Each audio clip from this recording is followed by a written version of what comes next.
Salut tout le monde, j'espère que vous allez bien. Aujourd'hui, on se retrouve pour analyser le Bitcoin et l'Ethereum. On va se passer quelques trades que j'ai fait durant le week-end. J'ai perdu un trade sur le cake. Je vais vous montrer pourquoi je suis rentré sur ce trade-là et tout. Donc, si jamais ça vous intéresse, n'hésitez pas à rester jusqu'à la fin. Donc, rapidement, on peut passer sur CoinMarketCap. On peut voir que le Bitcoin est encore à 5% sur les 7 derniers jours. Donc, on est quand même sur encore une tendance haussière. On peut voir qu'on a aussi des altcoins qui font quand même bien. On a le Solana à 41%, ça c'est assez impressionnant, on va le passer aussi sur TradingView. On a aussi des autres altcoins comme le Chainlink, le TRX aussi qui a fait un beau pump dans les derniers jours. Donc on a vraiment quelques altcoins qui sont assez intéressants à trader. Donc on va aller voir ça sur TradingView, mais juste avant, on va passer sur Twitter. Donc en gros, si ça vous intéresse, hier j'ai fait un petit top-down analysis. En gros, j'explique un peu le weekly, le daily, puis en H4 sur le Bitcoin, qu'est-ce que j'attends pour essayer de le trader. Donc si jamais ça vous intéresse, n'hésitez pas à aller checker. Aussi, sur le Dika Challenge, on est à 205$. Donc hier, j'ai perdu 5$ sur le trade sur le cake. Mais c'est ça, j'ai juste risqué 0,5 heures parce que c'était un trade assez risqué, mais qui aurait pu rapporter beaucoup. Aussi, je voulais vous montrer ça. En gros, c'est que à la fin de chaque mois, je fais en gros un petit récap, puis je me dis un petit peu qu'est-ce que j'ai fait de bien, qu'est-ce que j'ai fait de mal. Donc on peut voir ici, là, en gros ça c'est juin, après ça juillet à août, là j'ai fait octobre. Puis aussi j'ai pris des notes sur le pump qu'on a fait de 25 000 jusqu'à 38 000$. Donc j'ai vraiment appris beaucoup de choses, parce que en gros j'ai quand même fait une belle performance. Si on pense juste sur, par exemple, ici là, sur mes trades pour la prop firm, j'ai fait quasiment un 12 heures, là, si on va voir. Ouais, tu sais, je suis parti de ici, là, ça c'était juste dans le fond quand on était à 25 000. Puis je suis monté jusqu'à 29 heures. Puis je suis parti à 17 heures. Donc j'ai quand même fait un 12 heures juste en à peu près un mois. Ça c'est sans compter le Dika Challenge qu'on a fait quasiment 30%. Donc ouais, j'ai quand même fait une belle performance. Mais j'ai quand même appris beaucoup de choses. Puis je voulais quand même vous le montrer. Donc en gros, qu'est-ce que j'ai appris? C'est qu'avant j'attendais toujours que la liquidité, qu'on vienne chercher la liquidité des derniers plus bas. Mais en gros, c'est que qu'est-ce que j'ai remarqué, c'est que quand on est très très bullish, comme on a fait dans les derniers mois, c'est qu'on vient pas chercher la liquidité. Puis qu'en gros, on peut simplement rentrer sur un pullback, puis avoir notre stop loss en dessous du plus bas. Puis que ça, c'est un trade qui est très correct. Tandis qu'avant, c'est pas ça que je faisais parce que, en gros, c'est qu'on était pas mal dans un range, donc on venait souvent chercher la liquidité des deux côtés, donc c'était plus compliqué à trader. Mais là, qu'est-ce que j'ai trouvé, c'est que vraiment on peut avoir des trades qui sont plus faciles à faire, donc juste acheter les pullbacks. Donc c'est justement ça que je me suis dit qu'il faut être plus agressif sur le nombre de trades que je prends, puis que dans le fond il faut que je rentre sur beaucoup d'altcoins, puis quand même s'il y en a qui passent pas, il y en a beaucoup aussi qui vont passer parce que par exemple on vient pas chercher mon stop loss, puis là c'est ceux-là que je vais faire assez d'argent pour compenser avec les pertes que je fais sur les autres altcoins. C'est sûr que là il faut avoir raison du sens du marché, donc être sûr qu'on a une altcoin season qui arrive, mais je pense que c'était assez évident, puis je vous l'ai dit dans beaucoup de vidéos. Donc, en gros, c'est ça, c'est que quand on a un slow grind là, sur les altcoins, ça veut dire qu'on monte tranquillement, dans le fond, sans venir chercher les liquidités. Ben, c'est sûr qu'après ça, on va avoir une cascade de liquidation. Donc, c'est sûr que je me suis fait avoir sur le Uni. Donc, si on va voir là, sur TradingView, je m'étais fait avoir sur le Uni. En gros, j'étais rentré en trade. Dans le fond, j'étais rentré en trade ici. C'était quand même vraiment un beau trade. J'étais rentré vers là. J'avais mon stop loss en dessous de ce plus bas là. Puis en gros, qu'est-ce que j'avais fait, c'est que en gros, j'avais mon take profit là, mais qu'est-ce que je fais toujours, c'est que je monte mon stop loss tranquillement. Puis que en gros, j'avais monté mon stop loss, si par exemple on prend une ligne, j'avais monté mon stop loss, dans le fond c'était ici là, juste en dessous de ce plus bas là. Puis avec la cascade de liquidation qu'on a eu juste ici, qui est simplement venu chercher toutes les longues qui sont trop agressifs, ben je me suis fait avoir. Donc ça, je pense que c'est quelque chose que j'ai vraiment appris, puis que c'est que faut vraiment attendre la cascade de liquidation quand on a un slow grind, là, quand on monte tranquillement. Comme qu'on peut voir ici, là, on montait vraiment tranquillement, on venait pas chercher les liquidités, puis là, boum, d'un coup, on vient chercher les liquidités, puis mon stop loss se fait prendre. Donc, c'est ça que je vais faire pour la prochaine fois, c'est que je vais attendre, je vais par exemple mettre juste mon stop loss à break-even. Quand que je vois la cascade de liquidation, puis qu'on se fait racheter directement après, ben c'est là que, après ça, je vais déplacer mon stop loss en dessous de la mèche de la cascade de liquidation, parce que ça veut dire que si on revient en dessous, ben là, ça veut dire que la tendance est finie. Donc dans le fond, là, pour résumer, c'est que c'est simplement, qu'est-ce que j'ai appris le plus, c'est d'attendre de bouger son stop loss, parce que souvent, quand on a des bonnes entrées puis que le marché est haussier, comme que j'ai marqué ici, ben faut simplement pas sortir de position puis juste laisser la tendance, puis dans le fond, souvent, on va avoir quand même de belles performances. comme que j'aurais pu avoir sur le uni. C'est sûr que je suis quand même sorti avec un 2R, mais là, juste sur le uni en ce moment, là, on serait sur une belle performance de 4.5 heures, donc ce serait quand même pas mal mieux. Puis là, j'aurais mon stop loss en dessous de cette mèche là, donc si on reviendrait, je serais totalement correct. Donc, on peut continuer sur le Bitcoin en weekly. On peut voir qu'on est toujours sur les 36 800, 37 000 $ environ. Là. Ça fait quelques jours qu'on est sur ces niveaux-là, qu'on range entre dans le fond les 36 000 et les 38 000 $. C'est sûr que pour moi, on est encore sur une zone de supply qui est assez importante là, avec tous les niveaux de confluence qu'on a ici. On a la Fair Value Gap weekly, on a la Fair Value Gap monthly, on a un niveau de résistance daily. Donc pour moi, ce niveau-là, on va se faire rejeter juste ici pour revenir sur les 31 000 $ pour ensuite repartir à la hausse. C'est sûr qu'il y a aussi un monde où on fait juste continuer à monter tranquillement, puis là on perce, puis qu'on vient chercher les 48 000 $ directement. Mais je pense que ce serait beaucoup plus simple pour le marché de venir chercher les longs une dernière fois pour ensuite repartir à la hausse. On a aussi par exemple, si on check sur le total 3, on est arrivé vraiment sur un niveau de résistance que logiquement on devrait avoir un petit pullback. Si on regarde juste ici, en gros c'est qu'on a ce premier niveau de résistance là. Puis si jamais on n'a pas assez de résistance sur ce niveau là, parce qu'on peut voir que la clôture weekly est assez forte là. On est quasiment venu clôturer au-dessus du niveau de résistance. Donc ça c'est assez rare, d'habitude on se fait rejeter un petit peu sur ces niveaux-là au weekly. Mais pour l'instant on est assez fort. Donc si jamais on se fait pas rejeter, la prochaine target ça va être juste là. Donc je pense que si jamais on se rend là, peut-être que Bitcoin va pump un peu plus puis qu'on va aller chercher peut-être les 40 000 $, peut-être un petit peu plus haut. Donc je dis pas qu'il n'y a aucune possibilité qu'on fait juste continuer à monter. Mais je pense que pour le marché, ce serait beaucoup plus beau d'avoir un pullback sur ce niveau-là. Puis ça serait vraiment un graphique qui serait beaucoup plus sain pour ensuite repartir à la hausse. Parce que je pense que si on repart directement à la hausse, d'après moi, après ça, on va avoir une belle correction pour revenir, je sais pas exactement sur quel niveau, là, mais sur, j'imagine, les 35 000 $. Là, je pense pas qu'on va directement partir à l'ATH après ça. Je pense qu'on va avoir une belle correction en weekly si on va directement aux 48 000 $. Donc, sinon, en daily, on peut voir qu'on a une belle Fair Value Gap daily juste ici. Donc ça ne m'étonnerait vraiment pas qu'on vienne la combler dans les prochaines heures, prochaines journées.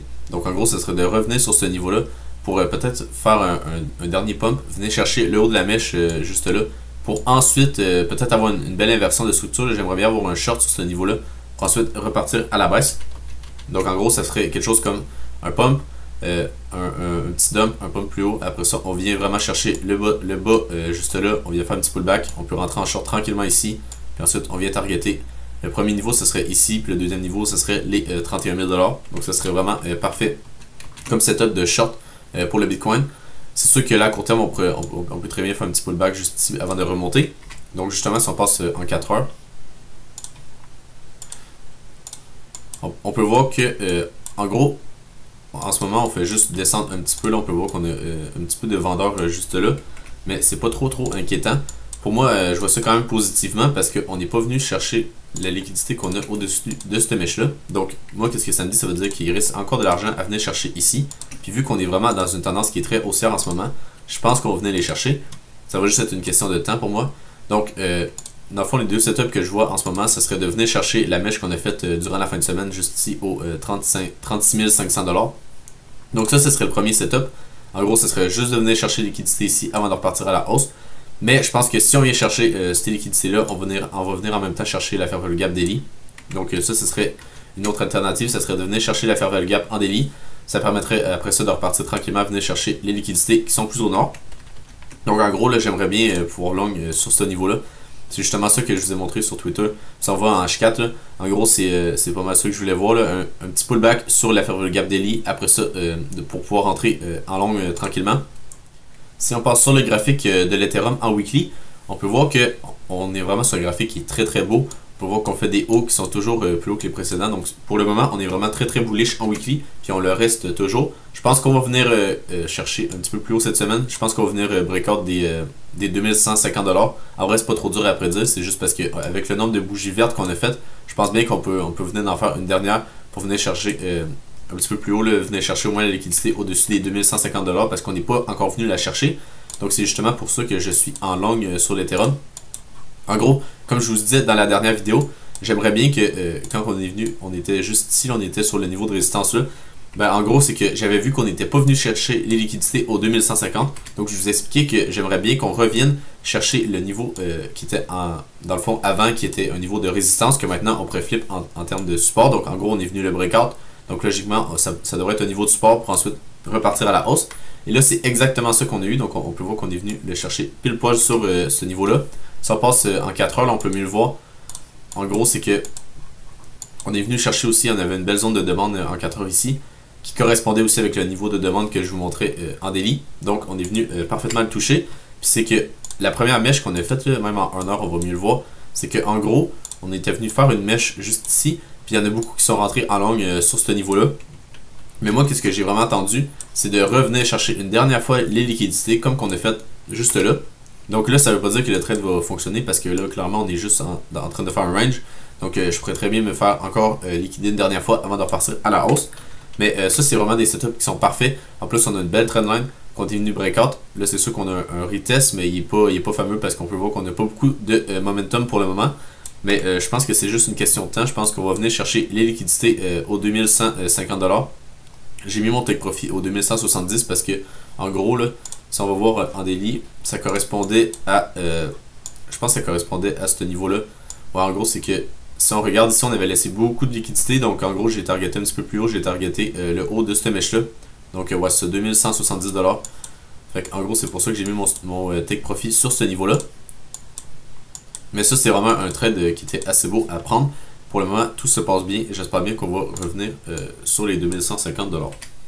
Aussi, une autre chose qui m'a fait prendre le trade sur l'Ethereum, c'est que avec le breakout qu'on a eu, dans le fond, du gros W qu'on avait fait en 12 heures, c'est qu'en gros, après ça, qu'est-ce que j'attendais de voir, ça serait un retour sur ce niveau-là, pour ensuite repartir à la hausse. C'est exactement ça qu'on a eu. Donc pour l'instant, tout se passe bien. Logiquement, on devrait avoir une belle surperformance de l'Ethereum par rapport au Bitcoin pour revenir sur la zone de supply weekly, dans le fond qu'on a juste ici. Donc en gros, la zone de supply weekly que je vous parle depuis quelques semaines. En gros, ça serait de venir sur ce niveau-là pour ensuite se faire rejeter. Donc pour l'instant, on a quand même pas mal de marge. On peut quand même pump encore un petit peu. Donc maintenant, je vais vous montrer le trade sur le cake que je me suis fait stop loss. En gros, si on va en 3 jours, c'est là que j'ai commencé à faire mon analyse. C'est qu'en gros, on avait une belle bougie haussière dans le fond qu'on avait fait dans les 3 derniers jours. Et là, pour le moment, on avait un beau pullback en 3 jours, mais ça nous disait pas grand-chose. Après ça, si on va en daily, on peut voir qu'on a vraiment eu une belle tendance haussière. Puis ensuite de ça, on a un beau rachat juste ici. Donc en gros, la bougie 3 jours, en gros, c'était les 3 bougies qu'on a juste là. Donc ça nous faisait vraiment une grosse bougie haussière. Donc ça, c'était parfait.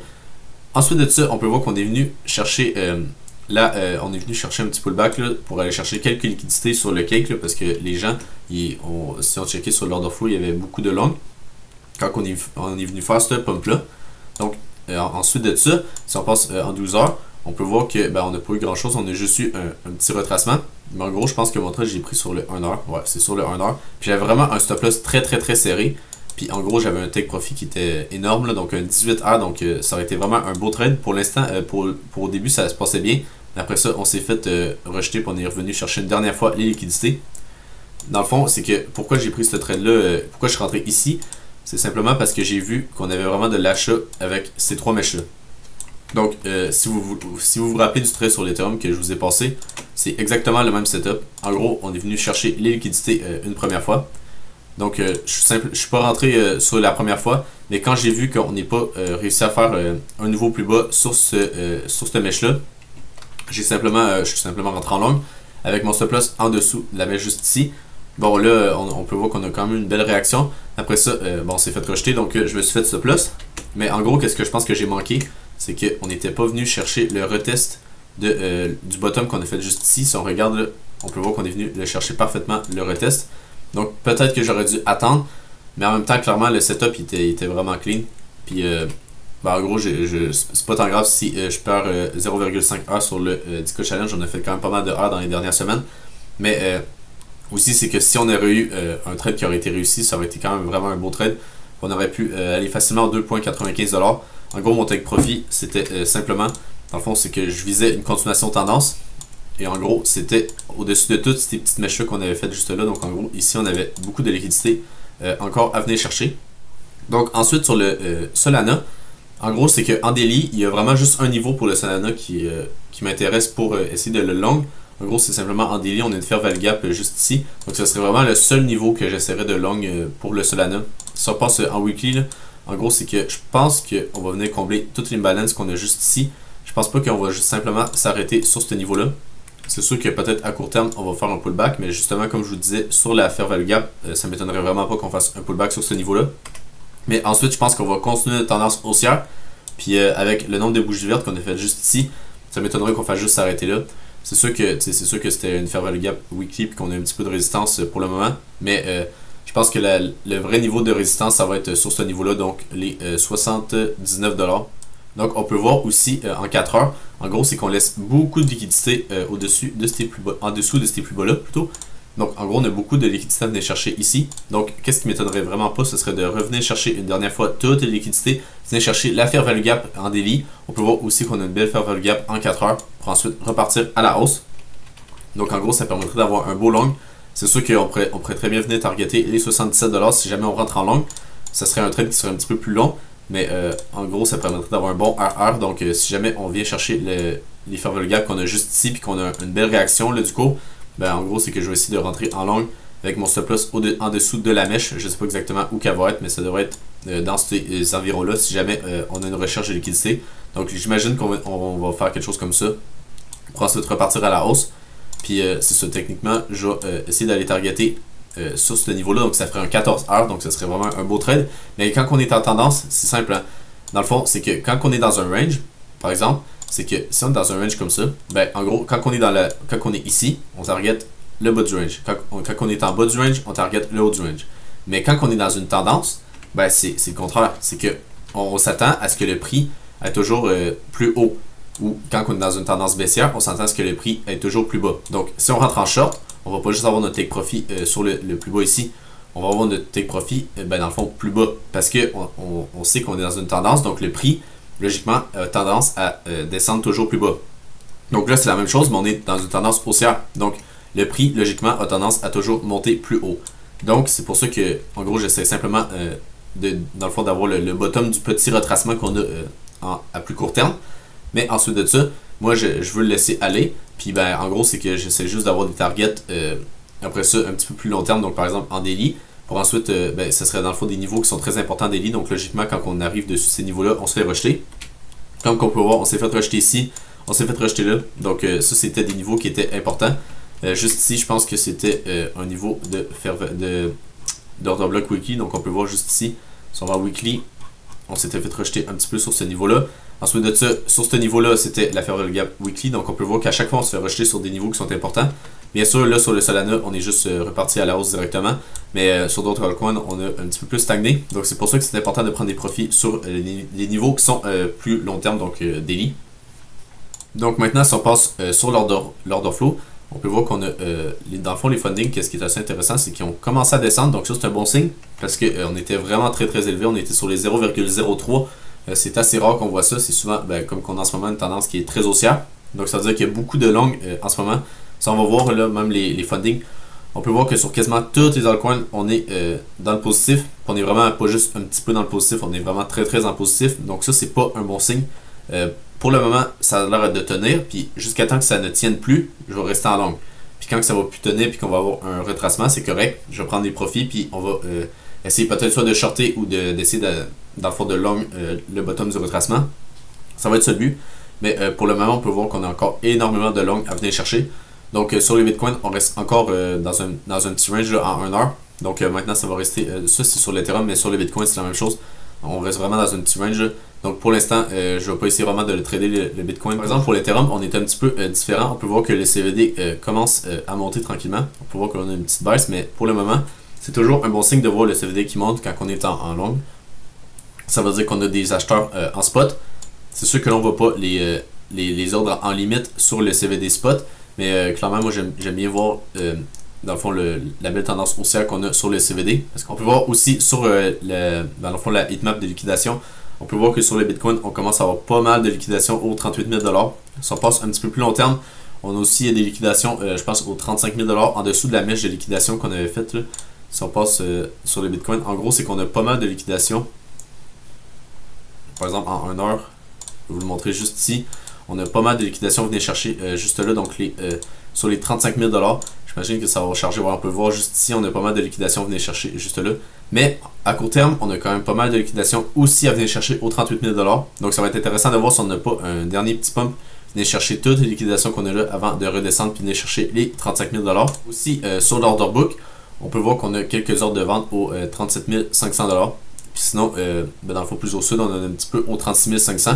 Donc ça correspond aussi avec le niveau que je vous avais parlé des 36 500 $ environ, qui serait un niveau intéressant à longue. Sinon, on a aussi les 30 300 $ qui serait un autre niveau intéressant à longue. C'est sûr que là, on n'a pas encore d'ordre d'achat en spot pour le Bitcoin. Dans le fond, ça c'est en limite. Mais aussi, qu'est-ce qui est intéressant de noter, c'est qu'on n'a pas beaucoup d'ordres de vente jusqu'aux 37 500. Ça correspond bien avec toutes les liquidations qu'on a juste ici. Là, donc, dans le fond, jusqu'aux 37 500. On n'a pas beaucoup d'ordre de vente. Donc, logiquement, le prix pourrait pousser assez rapidement vers ce niveau-là. Donc, si vous avez aimé la vidéo, n'hésitez pas à vous abonner sur Twitter. Sinon, je vous souhaite une bonne journée et on se dit à la prochaine. Bye!